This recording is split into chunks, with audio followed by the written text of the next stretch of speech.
Hello friends, नमस्कार, good evening. आप सभी का बहुत बहुत स्वागत है आपके अपने channel triple C wifi study पर। तो आप सभी के लिए एक न्यू सीरीज स्टार्ट की है और इस सीरीज में 500 प्रश्नों को शामिल किया गया है। ये सभी प्रश्न आपके होने वाले ट्रिपल सी एग्जाम के लिए काफ़ी इंपॉर्टेंट हैं। तो इस सीरीज का आज आप सभी को क्लास 1 मिलेगा और आज से आपको रेगुलर क्लास करने हैं। जिनका भी एग्जाम मई जून में होने वाला है या फिर आगे ट्रिपल सी का एग्जाम देने वाले हैं, तो आप सभी इस सीरीज को अवश्य फॉलो करें और आप सभी को कॉपी और कलम लेकर बैठना है। यानी कि आप जब भी क्लास करें तो आपके पास एक कॉपी और एक कलम होना चाहिए, ताकि बहुत सारे ऐसे पॉइंट हैं जो कि आप सभी को नोट डाउन करने हैं। ठीक है, तो चलिए स्टार्ट करते हैं आज के सेशन को। और जो भी बच्चे क्लास में आ चुके हैं, आप सभी क्लास को एक बार शेयर कर दीजिए ताकि और भी बच्चे और भी साथी इस क्लास को ज्वाइन कर सकें। तो आज का सबसे पहला प्रश्न आप सभी के सामने आ चुका है। यहाँ पर आप सभी को बताना है। पहले क्वेश्चन में पूछा गया है, इंटरप्रेटर एक कथन को एक बार में ट्रांसलेट करता है। यानी कि इंटरप्रेटर जो होता है वो एक कथन को एक बार में ही ट्रांसलेट करता है। यहाँ पर आपको ट्रू फॉल्स में बताना है। इसका सही जवाब क्या हो जाएगा? चलिए जल्दी से आपको जवाब करना है। इसका राइट आंसर क्या होगा?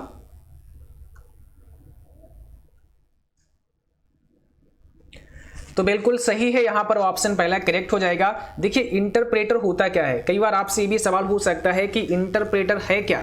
तो इंटरप्रेटर एक लैंग्वेज ट्रांसलेटर है। क्या है? एक लैंग्वेज ट्रांसलेटर है, जिसे आप कह सकते हैं भाषा अनुवादक है। ये करता क्या है? तो इंटरप्रेटर जो आपकी हाई लेवल लैंग्वेज है, हाई लेवल लैंग्वेज को क्या करता है? लो लेवल लैंग्वेज में ट्रांसलेट करने का काम करता है। हाई लेवल से लो लेवल में ट्रांसलेट करता है। बट इंटरप्रेटर करता क्या है कि एक कथन को एक बार में ही ट्रांसलेट करता है। ठीक है, और इसी प्रकार से एक और, क्योंकि आपको ये सारी चीज़ें याद रखनी है, बहुत इंपॉर्टेंट एग्जाम में यहाँ से बहुत सारे क्वेश्चन बनते हैं। तो एक तो आपका हो गया इंटरप्रेटर, ठीक है, इंटरप्रेटर ये हो गया आपका। दूसरा आपका कंपाइलर है। तो कंपाइलर क्या करता है? कंपाइलर भी हाई लेवल को लो लेवल में ट्रांसलेट करता है, मीन्स हाई लेवल से मशीन लैंग्वेज में ट्रांसलेट करता है। बट कंपाइलर एक साथ में पूरे स्टेटमेंट को ट्रांसलेट कर देता है, लेकिन यहाँ पर जो इंटरप्रेटर है वो एक बार में एक कथन को ही ट्रांसलेट करता है। ये चीज़ आपको याद रखनी है। ठीक है, अब देखिए, जब ट्रांसलेट कर देता है तो ट्रांसलेट करने के बाद में जो कोड होता है उसे क्या कहते हैं? उसे ऑब्जेक्ट कोड कहते हैं। ये भी एग्जाम में पूछा जाता है कि ऑब्जेक्ट कोड क्या होता है। ऑब्जेक्ट कोड वह कोड होता है जो कि ट्रांसलेट होने के बाद, जब मशीन कोड में आप ट्रांसलेट कर देते हैं तो मशीन कोड में ट्रांसलेट किया गया कोड ऑब्जेक्ट कोड कहलाता है।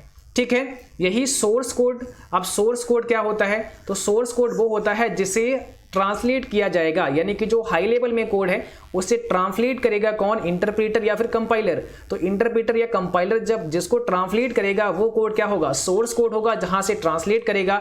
और जिसमें ट्रांसलेट कर देगा, यानी कि मशीन लैंग्वेज में ट्रांसलेट कर देगा, तो उस कोड को ऑब्जेक्ट कोड के नाम से जानेंगे। ठीक है, तो आई होप आपके समझ में आया होगा इंटरप्रेटर और कंपाइलर में डिफरेंस क्या है। ठीक है, चलिए अब अगला क्वेश्चन आपको देखना है और इसका जवाब करना है। क्वेश्चन नंबर 2 में पूछा गया है, वेंडर द्वारा बनाए गए प्रोग्राम के संशोधनों को डैश कहते हैं। The modification of the program made by the vendor is called. उसे क्या बोलते हैं, ये आपको बताना है। और जितने भी बच्चे क्लास में आ चुके हैं तो आप सभी क्लास को एक बार शेयर कर दीजिए ताकि और भी बच्चे और भी साथी इस क्लास में ज्वाइन कर पाए। तो यहां पर सही जवाब क्या हो जाएगा? उसे कहते हैं ओवरलैप्स। ठीक है, ऑप्शन नंबर डी आपका राइट है, ओवरलैप्स कहते हैं। क्वेश्चन देखिए अगला पूछा गया है, किसी मोबाइल डिवाइस को ट्रैक किया जा सकता है। आप किसी मोबाइल डिवाइस को कैसे ट्रैक कर सकते हैं, मीन्स कैसे ट्रैक किया जा सकता है? बताइए। मोबाइल ऑनर के नाम से ट्रैक कर सकते हैं, मोबाइल नंबर से ट्रैक कर सकते हैं, IMEI नंबर से ट्रैक किया जा सकता है, या उपरोक्त में से कोई नहीं। तो किसी मोबाइल डिवाइस को ट्रैक किया जा सकता है, किसके माध्यम से, किसके द्वारा ट्रैक कर सकते हैं? क्वेश्चन नंबर 3 में आप सभी को जवाब करना है, इसमें कौन सा सही जवाब है। और यहाँ पर आप सभी का जो राइट आंसर है वो है option number C, IMEI number से आप ट्रैक कर सकते हैं। ठीक है, अब आपसे एक क्वेश्चन होता है कि IMEI नंबर का फुल फॉर्म क्या होता है, यानी कि IMEI का फुल फॉर्म क्या होता है? तो आप सभी आंसर करें, IMEI का फुल फॉर्म क्या होता है। आप सभी को कॉपी और कलम साथ में रखना है, क्योंकि बहुत सारे ऐसे इंपॉर्टेंट पॉइंट हैं जो कि मौखिक आपको बताएंगे, जिन्हें आपको नोट डाउन करना है। ओके, चलिए। तो IMEI का मतलब क्या होता है? इंटरनेशनल मोबाइल इक्विपमेंट आइडेंटिटी, याद रखना है, इंटरनेशनल मोबाइल इक्विपमेंट आइडेंटिटी होता है इसका फुल फॉर्म। आप पूछता है कि IMEI नंबर कितने डिजिट का होता है, कितने डिजिट होते हैं IMEI नंबर में, तो यहाँ पर क्या होगा 15 डिजिट होते हैं, याद रखना है, कितने डिजिट होते हैं 15 डिजिट होते हैं IMEI नंबर में। ठीक है, IMEI नंबर आप कैसे जान सकते हैं, किसी भी मोबाइल डिवाइस का आप IMEI नंबर जानना चाहते हैं तो कैसे जान सकते हैं, उसके लिए क्या कोड आपको इस्तेमाल करना होता है, तो *#06#, ये नोट कर लेना, *#06# कोड आप डायल करेंगे तो IMEI नंबर आपको पता चलेगा कितने डिजिट का होता है, तो ये 15 डिजिट का होता है। और IMEI का फुल फॉर्म क्या होता है, इंटरनेशनल मोबाइल इक्विपमेंट आइडेंटिटी, याद रखना है। अगला क्वेश्चन देखिएगा, क्वेश्चन नंबर 4 में आपसे क्या पूछा है, निम्न में किसको लो लेवल लैंग्वेज कहा जाता है। अब यहाँ पे बहुत सारी लैंग्वेज दी हैं आपके सामने, किसको लो लेवल लैंग्वेज बोला जाता है, मशीनी लैंग्वेज को बोला जाता है, असेंबली लैंग्वेज को बोला जाता है, उपरोक्त दोनों को या कोई नहीं। लो लेवल लैंग्वेज किसको बोला जाता है, तो यहां पर सही जवाब क्या है आपका, ऑप्शन नंबर सी, उपरोक्त दोनों। ठीक है, सी ऑप्शन आपका राइट है। मशीन लैंग्वेज भी लो लेवल लैंग्वेज है और असेंबली लैंग्वेज भी लो लेवल लैंग्वेज है। मशीन लैंग्वेज को कंप्यूटर आसानी से बिना किसी ट्रांसलेटर की हेल्प से समझ लेता है, यानी कि कंप्यूटर की जो खुद की लैंग्वेज है, अगर आपसे सवाल हो कि कंप्यूटर कौन सी भाषा समझता है, तो कंप्यूटर मशीन लैंग्वेज को समझता है जो कि एक लो लेवल लैंग्वेज है। तो मशीन लैंग्वेज को समझने के लिए किसी भी ट्रांसलेटर की कोई भी आवश्यकता नहीं होती है। लेकिन यही जो आपकी लो लेवल लैंग्वेज में एक असेंबली लैंग्वेज है, इस असेंबली लैंग्वेज को समझने के लिए असेंबलर की आवश्यकता होती है। ठीक है, असेंबलर, तो ध्यान रखना है, असेंबलर का काम क्या होता है, असेंबलर जो होता है असेंबली लैंग्वेज को ट्रांसलेट करता है मशीन लैंग्वेज में। ठीक है, बाकी जो अभी आपको बताए थे कंपाइलर और इंटरप्रेटर, ये हाई लेवल को मशीन कोड में ट्रांसलेट करते हैं, लेकिन असेंबलर असेंबली लैंग्वेज को मशीन कोड में ट्रांसलेट करता है। और मशीन लैंग्वेज को समझना बहुत ही आसान है, यानी कि मशीन लैंग्वेज को कंप्यूटर बिना किसी लैंग्वेज ट्रांसलेटर की हेल्प से ही समझ लेता है। ठीक है, किसी भी लैंग्वेज ट्रांसलेटर की हेल्प की आवश्यकता नहीं होती है। क्वेश्चन नंबर 5 में आपको बताना है कोबॉल, फोर्ट्रान और सी सभी डैश प्रोग्रामिंग लैंग्वेज हैं। ठीक है, किस प्रकार की हैं ये आपको आंसर करना है। 4 ऑप्शन आपके सामने हैं, जल्दी से बताइएगा कौन सा यहां पे करेक्ट आंसर होगा।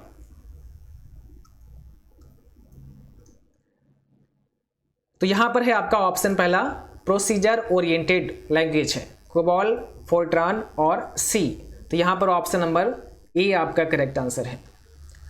क्वेश्चन नंबर 6 में पूछा गया है, एक ट्रांसलेटर को क्या कहते हैं जो कि इनपुट के रूप में असेंबली लैंग्वेज लेता है और आउटपुट के रूप में मशीनी कोड देता है। देखो क्वेश्चन को कितना घुमा दिया गया, अभी अभी जो क्वेश्चन आपने पढ़ा था वही क्वेश्चन लगभग है जो अभी हमने आपको बताया था। ठीक है, वही क्वेश्चन लगभग है, बट थोड़ा सा अलग तरीके से पूछा गया है, तो आपको पता होगा इसका जवाब, जल्दी से आप लोगों को बताना है और समझना है कि इसका आंसर क्या होगा। पूछा है एक ट्रांसलेटर को क्या कहते हैं जो इनपुट के रूप में असेंबली लैंग्वेज लेता है। इनपुट किसका लेता है, असेंबली लैंग्वेज का लेता है, और आउटपुट के रूप में क्या देता है, मशीन लैंग्वेज कोड देता है। उसे क्या कहते हैं, उसे कहते हैं असेंबलर। ऑप्शन डी अभी आपने पढ़ा था, असेंबलर एक ट्रांसलेटर है, एक लैंग्वेज ट्रांसलेटर है, और इसका काम क्या है, असेंबली लैंग्वेज को ट्रांसलेट करता है मशीन लैंग्वेज में। तो देखो यहाँ पे यही कहा गया है कि जो इनपुट के रूप में क्या लेता है, असेंबली लैंग्वेज लेता है, और आउटपुट के रूप में मशीनी लैंग्वेज देता है, तो वो क्या होता है, असेंबलर होता है। डी ऑप्शन आपका राइट है। क्वेश्चन 7 में पूछा है, जावा एक प्रोग्रामिंग लैंग्वेज है जो डैश द्वारा विकसित की गई। जावा क्या है, एक प्रोग्रामिंग लैंग्वेज है, अब किसके द्वारा विकसित की गई ये आपको बताना है। ठीक है, किसके द्वारा डेवलप की गई जावा लैंग्वेज। सही जवाब यहां पे क्या होगा, ऑप्शन आपके सामने है, और यहां पर जो राइट आंसर है ऑप्शन नंबर पहला है, जेम्स गॉसलिंग। याद रखना है आप सभी को। क्वेश्चन नंबर 8 में पूछा गया है, बेसिक एक लैंग्वेज है, अब आपको बताना है प्रोसीजरल लैंग्वेज है, ऑब्जेक्ट ओरिएंटेड है, दोनों है या इसमें से कोई नहीं। इसमें कौन सा राइट आंसर है, ऑप्शन नंबर पहला। ठीक है, ऑप्शन नंबर पहला ये प्रोसीजरल लैंग्वेज है। अगला क्वेश्चन है, फोर्ट्रान का पूर्ण अर्थ क्या होता है, what is the full form of Fortran, इसका पूरा नाम आपको बताना है। फोर्ट्रान क्या है? एक लैंग्वेज है जिसका फुल फॉर्म आप सभी को बताना है।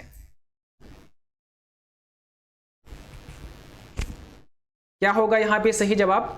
Formula translation. ठीक है, फार्मूला ट्रांसलेशन आपका राइट आंसर है।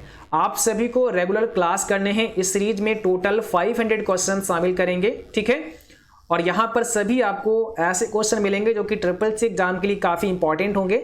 आप सभी को प्रत्येक दिन रेगुलर क्लास करना है, किसी भी क्लास को मिस नहीं करना है। ठीक है, और प्रत्येक क्लास का आपको PDF भी प्रोवाइड किया जाएगा। PDF कहाँ से डाउनलोड कर सकते हैं अभी क्लास के बाद में हम आपको बताएंगे। तो यहाँ पर हो जाएगा फार्मूला ट्रांसलेशन। अगला क्वेश्चन देखिएगा, उस त्रुटि को किस नाम से जाना जाता है जिसे कंपाइलर द्वारा ढूंढा जा सकता है? उस त्रुटि को किस नाम से जानते हैं जिसे कंपाइलर द्वारा ढूंढा जा सकता है? देखिए, आप आंसर देने की कोशिश किया करो। जब तक आप प्रैक्टिस नहीं करेंगे आंसर देने की, तब तक चीज़ें अच्छे से समझ में नहीं आएंगी। ठीक है, तो जितना ज़्यादा प्रैक्टिस करेंगे आंसर देने की, उतना ज़्यादा आपको चीज़ें समझ में आएंगी कि किस प्रकार से आप आंसर दे सकते हैं या फिर क्या आंसर हो सकता है। तो थोड़ा सोचने की शक्ति को बढ़ाना है आप सभी को। उस त्रुटि को किस नाम से जाना जाता है जिसे कंपाइलर द्वारा ढूंढा जा सकता है? तो सिंटैक्स एरर होता है, ऑप्शन पहला सिंटैक्स एरर। ठीक है, क्वेश्चन नंबर देखिए अगला पूछा है, नेटवर्क पर कंप्यूटर के बीच डेटा पैकेट भेजने के लिए किसका इस्तेमाल होता है? नेटवर्क पर कंप्यूटर के बीच डेटा पैकेज भेजने के लिए किसका इस्तेमाल होता है? बताइए। रिपीटर का, मॉडेम, राउटर या फिर हब? तो यहां पर सही जवाब क्या है? ऑप्शन सी, राउटर का इस्तेमाल होता है। याद रखना है, ऑप्शन नंबर सी आपका करेक्ट आंसर होगा। पूछा गया है, ओरेकल डैश एप्लीकेशन सॉफ्टवेयर का उदाहरण है, यानी कि ओरेकल एक एप्लीकेशन सॉफ्टवेयर है। अब किस प्रकार का है? डेटाबेस है, वर्ड प्रोसेसिंग है, प्रोजेक्ट मैनेजमेंट है, प्रेजेंटेशन ग्राफिक है। ओरेकल किस प्रकार का एप्लीकेशन सॉफ्टवेयर है? ओरेकल एक डेटाबेस एप्लीकेशन सॉफ्टवेयर का एग्जाम्पल है। ऑप्शन नंबर पहला यहाँ पे करेक्ट है। क्वेश्चन नंबर नेक्स्ट में बताना है, पर्सनल कंप्यूटर को पारंपरिक रूप से सबसे सीमित जियोग्राफिकल एरिया के सिंगल वेल्डिंग से जोड़ता है। आपको बताना है, डैश यहाँ पे लगा हुआ है, यानी कि डैश पर्सनल कंप्यूटर को पारंपरिक रूप से सबसे सीमित जियोग्राफिकल एरिया के सिंगल वेल्डिंग से जोड़ता है। डैश ट्रेडिशनली कनेक्ट ये personal computer to a single building with the most limited geographical area. Option में दिया गया है लैन, बैन, मैन और www। आप सभी को बताना है इसमें राइट आंसर क्या होगा। तो यहां पर सही जवाब क्या हो जाएगा? ऑप्शन पहला लैन, जिसे कहते हैं local area network. Local area network personal computer को पारंपरिक रूप से सबसे सीमित जियोग्राफिकल एरिया के सिंगल बिल्डिंग से जोड़ता है। बिल्कुल सही है, ऑप्शन पहला करेक्ट है। क्वेश्चन नंबर देखिए अगला पूछा है, लिंक्डइन एक रोजगार उपलब्ध कराने वाला सोशल नेटवर्क में शामिल है। यानी कि लिंक्डइन एक सोशल नेटवर्क है, और ये क्या है? सोशल नेटवर्क है, लेकिन साथ साथ रोजगार उपलब्ध कराने वाला भी एक नेटवर्क है, यानी कि रोजगार भी उपलब्ध कराता है। आप यहाँ रोजगार भी ढूंढ सकते हैं। तो क्या ये सही है? बिल्कुल सही है, ऑप्शन यहाँ पे पहला करेक्ट होगा। ये क्वेश्चन ट्रू हो जाएगा। ठीक है, और कई प्रकार से अलग अलग टाइप से इस क्वेश्चन को पूछा जाता है, तो याद रखना है लिंक्डइन एक रोजगार उपलब्ध कराने वाला भी साइट है, आप ऐसा बोल सकते हैं, या सोशल साइट है, आप ऐसा भी बोल सकते हैं। ठीक है, जो भी आपके क्वेश्चन में दिया है उसी हिसाब से आपको करना है। यहाँ पर पूछा गया है, दिए गए विकल्पों में कौन सा कंप्यूटर में वास्तविक रूप में होता है? दिए गए विकल्पों में कौन सा कंप्यूटर में वास्तविक रूप से होता है? ठीक है, ये बताना है आपको। पूछा गया है यहाँ पे, ऑप्शन में दिया गया है मेनू, प्रिंट, सॉफ्टवेयर या फिर हार्डवेयर। वास्तविक में कौन सा होता है?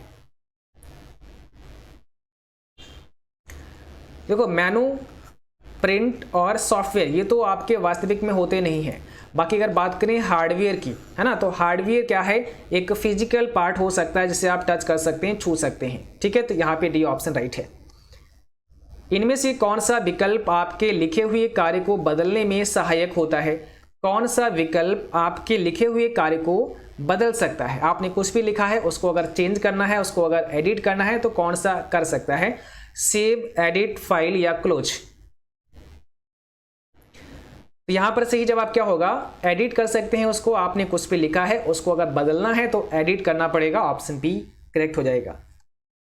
क्वेश्चन पूछा है एक सॉफ्टवेयर का पहला उद्देश्य डाटा को डैश में बदलना होता है। एक सॉफ्टवेयर का पहला उद्देश्य क्या होता है? डाटा को बदलना होता है। किस में बदलना होता है? मेमोरी, इंफॉर्मेशन, प्रोग्राम या फिर ऑब्जेक्ट? यहां पे बताइए कौन सा राइट आंसर है। तो सही जवाब है इंफॉर्मेशन। एक सॉफ्टवेयर का पहला उद्देश्य क्या होता है? डाटा को इंफॉर्मेशन में बदलना। ठीक है। क्यूआर कोड किस प्रकार का कोड होता है? Which type of code is QR code? 2D code है, 3D है, बोथ या फिर none of these? QR code किस प्रकार का कोड है? तो यहां पर हो जाएगा ऑप्शन पहला 2D। और 2D का फुल फॉर्म क्या होता है? 2 डायमेंशनल। नोट कर लेना, 2 डायमेंशनल होता है 2D, और 3D का मतलब होता है 3 डायमेंशनल। ठीक है। इनमें से कौन सा सॉफ्टवेयर रिमोट कनेक्शन के लिए प्रयोग में लाया जाता है? कौन सा सॉफ्टवेयर है जो रिमोट कनेक्शन के लिए प्रयोग में लाया जाता है? ऑप्शन में दिया है टीम व्यूअर, पिकासा, प्रिज्मा या सफारी। अब आपको बताना यहां पे कौन सा राइट आंसर है।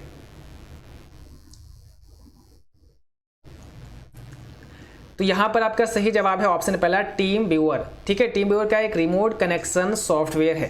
तो ऑप्शन नंबर पहला आपका राइट हो जाएगा।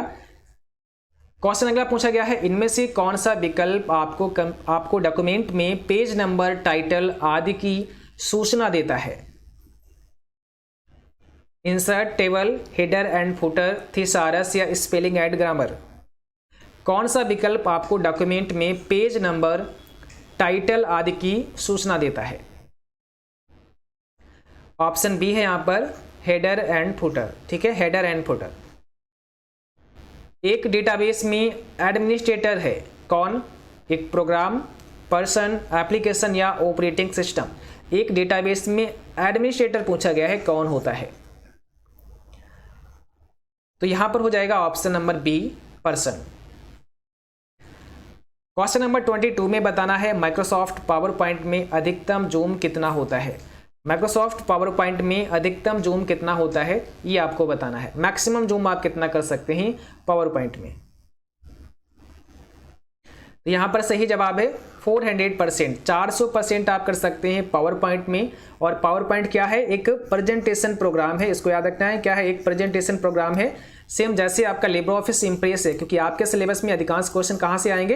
लिब्रे ऑफिस इम्प्रेस से आएंगे। ठीक है। बट एक दो क्वेश्चन आपको एमएस ऑफिस से भी देखने को मिलते हैं। अगर लिब्रे ऑफिस इम्प्रेस में मैक्सिमम जूम की बात करें तो कितना होता है? 3000% होता है, याद रखना है। और मिनिमम 5% होता है, मिनिमम 5%, मैक्सिमम 3000 होता है लिब्रे ऑफिस इम्प्रेस में।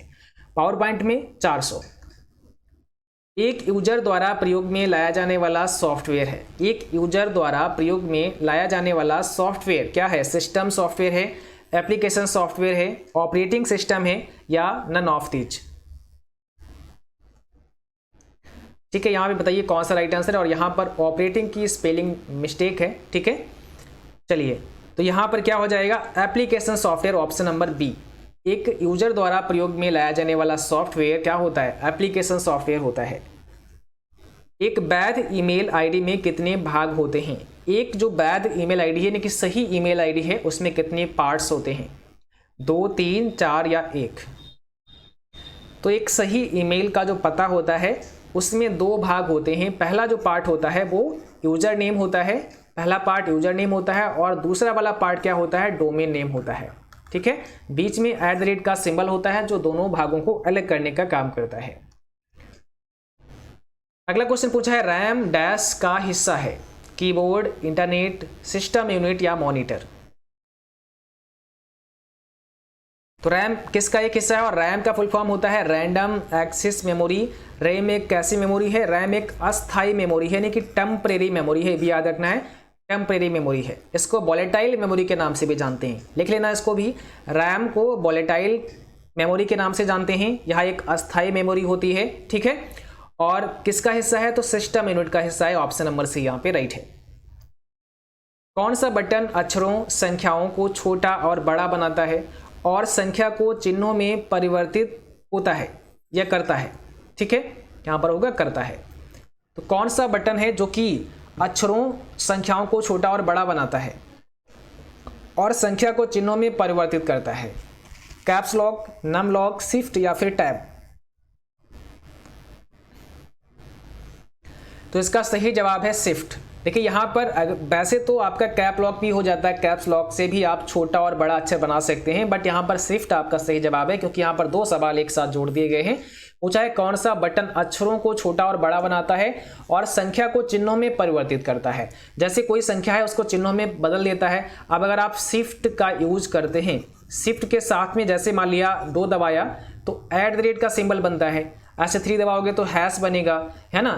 तो ये जो सिंबल्स हमें बनाने होते हैं ये शिफ्ट के साथ में ही हम बनाते हैं, जो नंबर दिए होते हैं 1 2 3 4 उनको दबा करके, ठीक है। तो ये भी सिंबल में बदलने का भी काम करता है और ये छोटा और बड़ा भी बनाता है। अगर आपके लेटर सभी कैपिटल हैं तो शिफ्ट दबाओगे सभी स्मॉल बनेंगे, और अगर आपके स्मॉल हैं तो शिफ्ट दबाओगे सभी कैपिटल बनेंगे। तो इसलिए यहाँ पर क्या होगा, सी ऑप्शन राइट आंसर होगा, ठीक है। अगला क्वेश्चन देखिएगा, पूछा गया है कैश मेमोरी किसके मध्य कार्य करती है। कैश मेमोरी जो होती है वो किसके मध्य कार्य करती है, बताइएगा। यहां पर आपका राइट आंसर क्या होगा, सीपीयू और रैम के मध्य कार्य करती है। क्या कैश मेमोरी रैम से भी तेज होती है, ये आपको बताना है। आप सभी कमेंट बॉक्स में आंसर लिखें, क्या कैश मेमोरी रैम से भी तेज होती है, ट्रू है कि फॉल्स। तो बिल्कुल सही है, कैश मेमोरी रैम से फास्ट होती है, ठीक है, रैम से फास्ट होती है और सीपीयू के नजदीक होती है, ध्यान रखना है। तो यहां पर क्या हो जाएगा, सीपीयू और रैम के मध्य कार्य करती है कैश मेमोरी। निम्न में कौन सा कंप्यूटर का सबसे छोटा रूप है। कंप्यूटर का सबसे छोटा रूप नोटबुक है, लैपटॉप है, डेस्कटॉप है या फिर वर्क स्टेशन। इसमें राइट आंसर करना है, क्या होगा आपका। और अगर अभी तक आपने क्लास को लाइक नहीं किया है तो सभी बच्चे सबसे पहले क्लास को भाई लाइक कर दो जल्दी से और शेयर कर दो। और जितने भी नए बच्चे हैं आप सभी का मोस्ट वेलकम है, आप सभी चैनल को सब्सक्राइब करें और घंटी के भी बटन को दबा लें, ताकि आगे जो भी क्लास हो उनके नोटिफिकेशन आप तक पहुंचते रहें। तो यहां पर क्या हो जाएगा, आपका सही जवाब ऑप्शन पहला नोटबुक।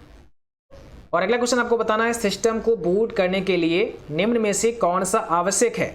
सिस्टम को बूट करने के लिए कौन सा आवश्यक है। Compiler, hard disk, operating system, assembler. तो ऑपरेटिंग सिस्टम का होना आवश्यक है, अगर ये नहीं होगा तो काम नहीं चलेगा, है ना। ऑपरेटिंग सिस्टम यहाँ पे आपका करेक्ट आंसर है। क्वेश्चन नंबर देखिए अगला पूछा है, संचार के उद्देश्य से कंप्यूटर में क्या प्रयोग होता है। संचार के उद्देश्य से अगर बात की जाए तो कंप्यूटर में क्या इस्तेमाल होता है। स्पीकर होता है, सॉफ्टवेयर होता है, भाषा या मॉडेम का इस्तेमाल होता है, बताइएगा।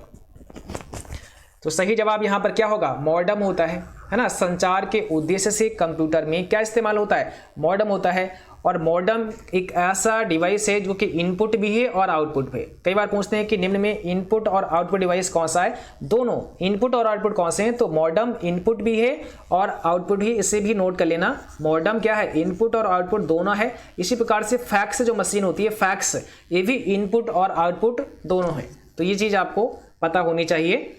और आज की क्लास बस यहीं तक थी। आज की इस क्लास का पीडीएफ आप सभी हमारे टेलीग्राम चैनल से भी डाउनलोड कर सकते हैं। टेलीग्राम चैनल का जो आईडी है वो है CCC by Facility। तो आप CCC by Facility टेलीग्राम पर सर्च करेंगे और ज्वाइन कर सकते हैं। इसके अलावा इस पीडीएफ को अभी आप 9 बजे के बाद में CCC.byfacility.com से भी डाउनलोड कर सकते हैं। वहाँ पर ये पीडीएफ आप अपलोड कर दिया जाएगा और वहाँ से भी इस पीडीएफ को आप लोग डाउनलोड कर सकते हैं, जिसका लिंक टेलीग्राम पर आ जाएगा। या फिर आप इस वीडियो को चेक कर सकते हैं कुछ समय के बाद में। इस वीडियो के डिस्क्रिप्शन बॉक्स में भी आपको लिंक मिल जाएगा, जहाँ से पीडीएफ डाउनलोड कर सकते हैं। और अगर अभी तक आपने हमें इंस्टाग्राम पर फॉलो नहीं किया है तो आप सभी इंस्टाग्राम पर फॉलो कर सकते हैं। इंस्टाग्राम आईडी है CCC by Facility और आपके जो भी सवाल हैं आप वहां पर पूछ सकते हैं। तो आज के लिए बस इतना ही। Thanks for watching, thank you.